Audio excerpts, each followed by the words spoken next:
तो हम पाइथन की क्लास अपने स्टार्ट कर चुके हैं और ये इस क्लास का या फिर इस पाइथन प्रोग्रामिंग सीरीज़ का सेकंड वीडियो है। हमने फर्स्ट वीडियो में ये बात किया था कि पाइथन होता क्या है और पाइथन के कुछ एडवांटेज हमने देखे थे कि उसका यूज़ कहाँ पे होता है। तो आज की इस वीडियो में हम देखेंगे कि कैसे पाइथन प्रोग्राम को आप एग्जीक्यूट करा सकते हो। तो हम ये देखने वाले हैं हाउ टू एग्जीक्यूट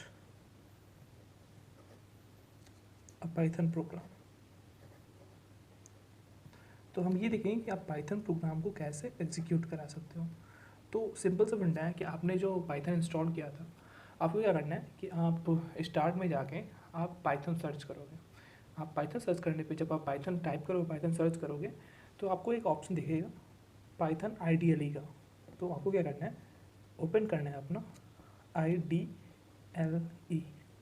ये पाइथन के साथ ही आता है, ओपन IDLE। ठीक है, इसको आपको ओपन करना होगा। तो आपको कुछ इस प्रकार का एक कंसोल दिखाई देगा। ठीक है, इस प्रकार का वो कंसोल दिखाई देगा जिसमें आपके कुछ यहाँ पे मेन्यूज़ होंगे। जैसे यहाँ पे फॉर एग्जांपल फाइल होगा, रन होगा, ऐसे करके काफ़ी सारे मेन्यूज़ होंगे इस कंसोल में जैसे आप IDLE ओपन करोगे तो।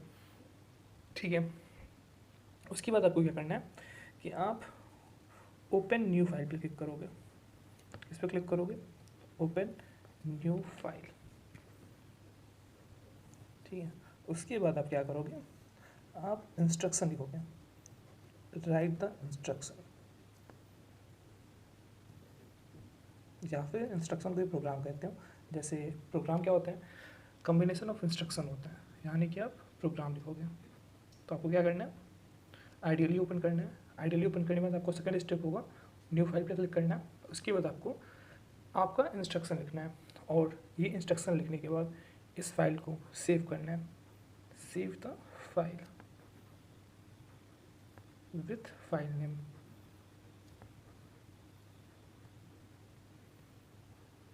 आपको इस फाइल को फाइल नेम के साथ सेव करना होगा, लेकिन एक चीज़ ध्यान रखिएगा, इसका जो एक्सटेंसन होगा, इसका एक्सटेंसन जो होगा वो होगा .py। सपोज करो फॉर एग्जांपल अगर आपने बनाया हेलो वर्ल्ड, आपने कोई हेलो वर्ल्ड नाम का कोई प्रोग्राम बनाया, तो इसको आप लिखोगे हेलो वर्ल्ड .py। आपको इस इंस्ट्रक्शन से क्या करना है, आपको इस एक्सटेंसन के नाम से इस फाइल को सेव कराना होगा। ठीक है, फिर क्या करोगे, इस प्रोग्राम को आप ओपन करोगे और प्रोग्राम को रन करोगे। Run the program. कहाँ से रन करना है आपको, IDLE से ओपन करना है और इसका जो शॉर्टकट होता है वो होता है F5। तो ये हो गया आपका स्टेप कि कैसे आप किसी भी पाइथन प्रोग्राम को एग्जीक्यूट कर सकते हो। 2-3 वे होता है, आप या तो कमांड प्रॉम्प्ट के थ्रू कर सकते हो या फिर IDLE के थ्रू कर सकते हो। तो आपका IDLE जो होता है वो काफ़ी सिंपल होता है। तो आपको क्या करना है, आप सर्च करोगे, ओपन IDLE करोगे। IDLE पाइथन का एक एप्लीकेशन होता है, इसको आपको ओपन करना है। तो आपको एक कंसोल दिखाई देगा, मतलब कि एक विंडो दिखाई देगा जिसमें आपको क्या करना है, ओपन न्यू फाइल करना है। जैसे ही आप ओपन न्यू फाइल पे करोगे तो उस पर आपको एक नोटपैड जैसे एक कंसोल मिलेगा। उस पर आपको क्या करना होगा, उसमें आपको अपने प्रोग्राम लिखने होंगे या फिर आपके अपने इंस्ट्रक्शन लिखने होंगे। जैसे आपको कोई प्रोग्राम लिखना है कि कैसे आप ऑड एंड इवन को फाइंड करो, प्राइम नंबर प्रिंट करने का प्रोग्राम लिख सकते हो। कोई प्रोग्राम आप जैसे लिखोगे उसको आप यहाँ पे लिखोगे फाइल में, और उस फाइल को एक फाइल नेम के साथ उसको सेव करोगे। और आपको ये ध्यान देना होगा कि जो आप फाइल नेम सेव करोगे उस फाइल नेम का एक्सटेंसन नेम .py होना चाहिए। क्या होना चाहिए, .py।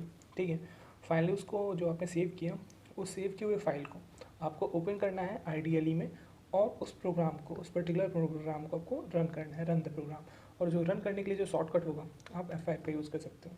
ठीक है, तो ये हो गया आप कैसे एक प्रोग्राम को पाइथन में एग्जीक्यूट कर सकते हो। तो अब स्टार्ट करते हैं और कुछ बेसिक कुछ कंसेप्ट को जानते हैं कि हम कि पाइथन में हमको क्या क्या सीखना होगा, तो जाके हमें पाइथन अच्छी तरीके से आएगा।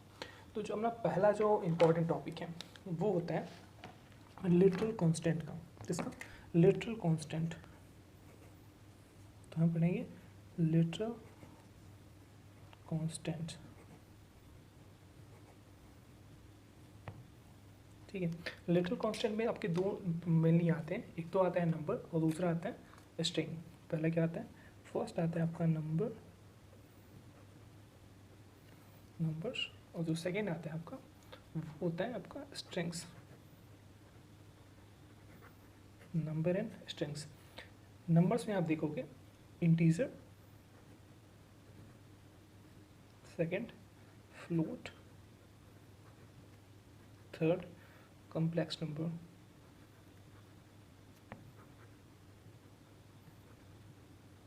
ठीक है, वही स्ट्रिंग में आप देखोगे कि सिंगल कैरेक्टर क्या होता है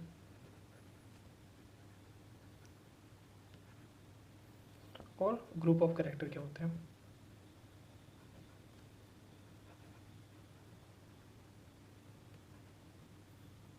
ठीक है, तो हम एक एक चीज़ को लेके समझते हैं। पहले हम देखते हैं नंबर में इंटीजर को।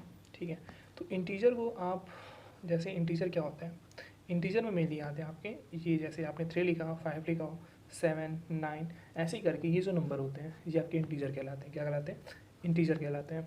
सेकेंड, फ्लोट क्या होता है?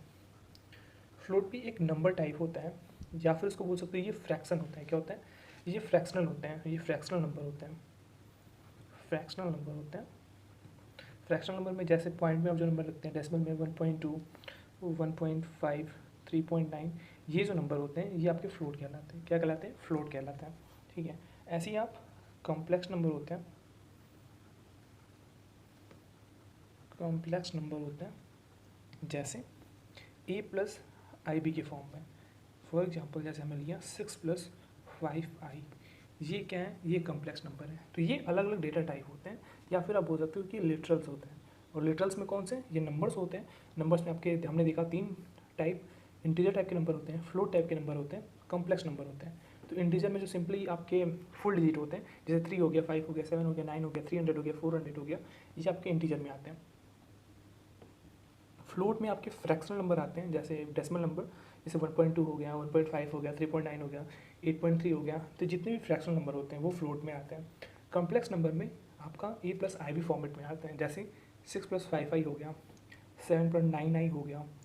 ये जो हैं ये आपके कॉम्प्लेक्स नंबर होते हैं। तो आप पाइथन में कॉम्प्लेक्स नंबर भी स्टोर करा सकते हो और उस पर आप कोई भी फंक्शन परफॉर्म कर सकते हो। ठीक है, एक और आता है आपका नंबर में लॉन्ग इंटीजर।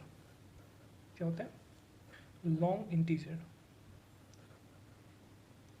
ये आप नाम से ही समझ में आ रहा हो कि ये भी इंटीजर होते हैं, लेकिन इसका जो लेंथ होता है वो काफ़ी बड़ा होता है। जैसे आप एक नंबर लीजिए 1 2 3 9 4 5 6 7 8, देखो ये कितना नंबर बड़ा है, काफ़ी नंबर ये बड़ा हुआ है। तो ये एक इंटीजर है, लेकिन जो इसका लेंथ है वो नॉर्मल इंटीजर से काफ़ी बड़ा है। तो इसको आप सेव करने के लिए पाइथन में आपको एक पोस्टफिक्स लगाना होता है। आप या तो फिर इसके आगे एल लगाओ, या आप स्मॉल एल लगा सकते हो, या फिर कैपिटल एल लगा सकते हो। अगर आप स्मॉल एल नहीं लगाओगे तो ये आपको एरर दे देगा।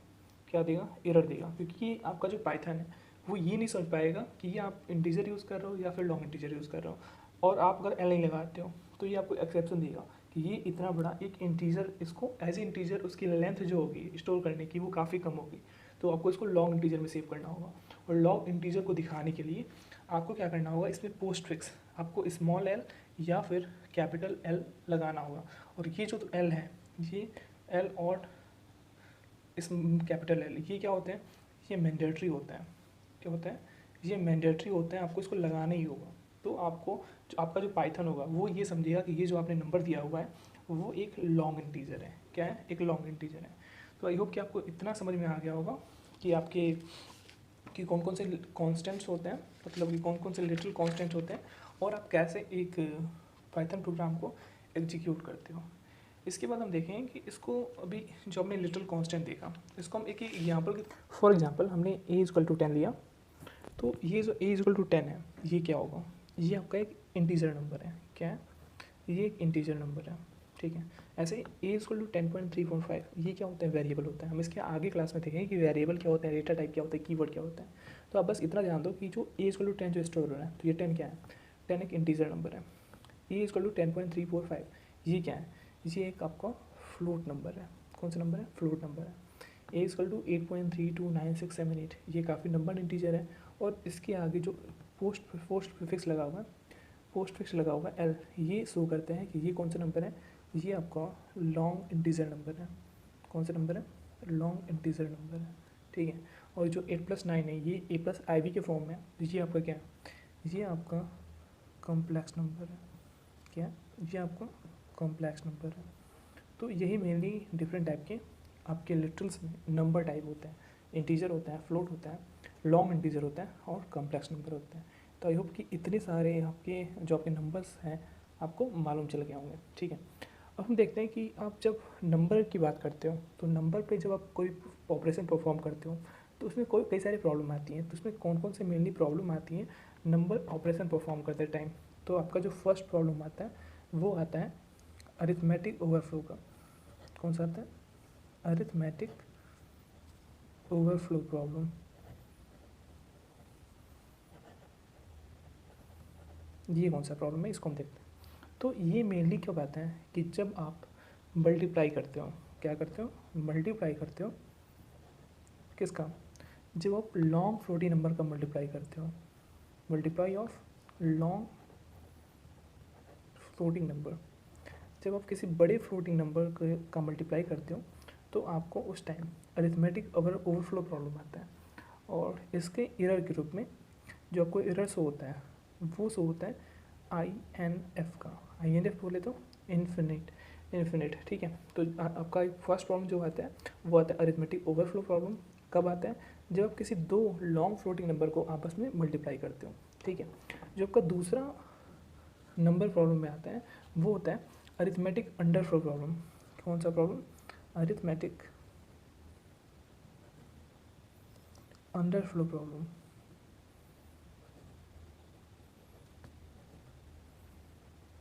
ये कब आता है? तो ये आपका आता है डिवीज़न के टाइम पे। कब आता है? डिवीज़न के टाइम पे।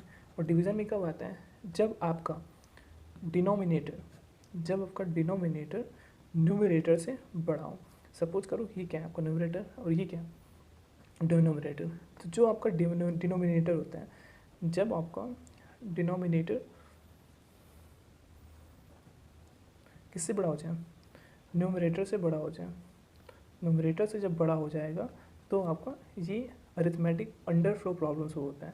ठीक है, अकर होता है। जैसे जब आप इसको डिवाइड करोगे, 1 को इतने से ही डिवाइड करोगे तो आपका 0.123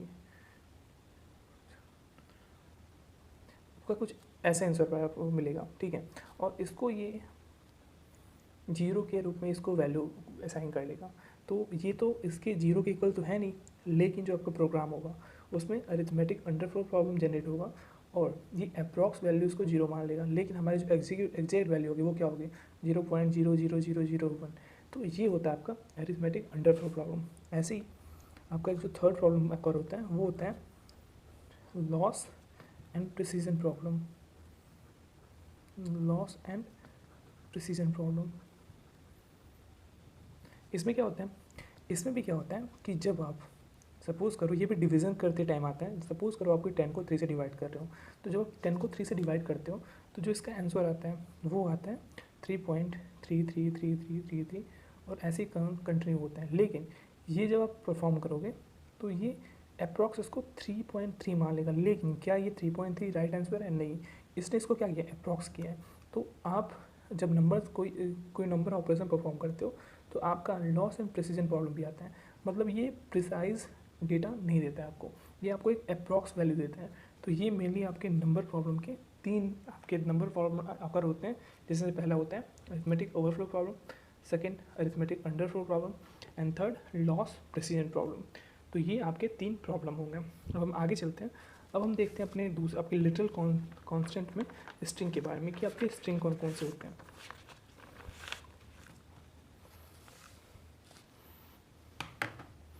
तो आपके स्ट्रिंग कांस्टेंट को हम देखते हैं कि स्ट्रिंग में कौन कौन से चीज़ें हमको पढ़ना है। स्ट्रिंग में आपका आता है सिंगल कोट स्ट्रिंग,